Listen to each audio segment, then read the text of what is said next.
येत्या 7 आणि 8 फेब्रुवारी रोजी अमरावतीच्या संत ज्ञानेश्वर सांस्कृतिक भवनात तिसरे अखिल भारतीय एल्गार मराठी गझल संमेलन रंगणार आहे। या संमेलनाचे अध्यक्षपद प्रसिद्ध कवी आणि गझलकार वैभव जोशी भूषवणार असून उद्घाटक म्हणून मुंबईचे डॉक्टर राम पंडित उपस्थित राहणार आहेत। संपूर्ण महाराष्ट्रातून 150हून अधिक गझलकार या सोहळ्यासाठी एकत्र येणार आहेत। 2 दिवसात एकूण 13 मराठी गझल मुशायरे, तरन्नुम मुशायरा, परिसंवाद आणि उर्दू मुशायरा यांचे आयोजन करण्यात आले आहे। वैभव जोशी यांची सोबतीचा करार ही गझल गायनाची मैफल रसिकांसाठी खास पर्वणी ठरेल। या संमेलनाचे स्वागताध्यक्ष नाना लोडम असून त्यांच्या मार्गदर्शनाखाली आयोजन समिती व सोहळ्याची जय्यत तयारी करत आहे। नमस्कार, मी नाना लोडम, अमरावती।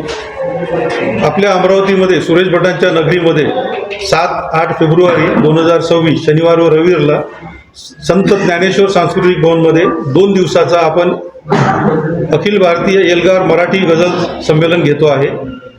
या संमेलनामध्ये पूर्ण महाराष्ट्रामधनं 300च्या वर गझलकार येतील, आपली गझल सादर करतील। या संमेलनाला अध्यक्ष म्हणून पुण्याचे प्रसिद्ध कवी व गझलकार श्री वैभव जोशी लाभलेले आहेत। तसेच या संमेलनाचं उद्घाटन हे डॉक्टर राम पंडित, म्हणजे उर्दूमधले फार मोठं नाव आहे, ते करणार आहेत। आणि याच्यामध्ये 14 टोटल 13 मराठी मुशायरे, एक तरन्नुमचा मुशायरा आणि एक उर्दूचा मुशायरा। तसेच शनिवारला 3 गझलकारांची एक मैफिल राहील, गझल गायकांची, राजेश उमाळे, सुरेश दंडे आणि राहुल देव कदम लातूरचे। आणि रविवारला रात्री 9 वाजता जो गाजलेला कार्यक्रम अमरावतीकरांच्या पसंतीला उतरलेला सोबतीचा करार, वैभव जोशी, आशिष मुजुमदार व दत्तप्रसाद रानडे यांचा सोबतीचा करार हा कार्यक्रम सादर होईल।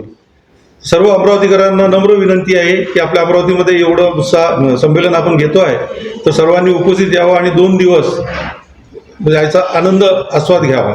अशोकभाई जोशी, विदर्भ न्यूज, अमरावती।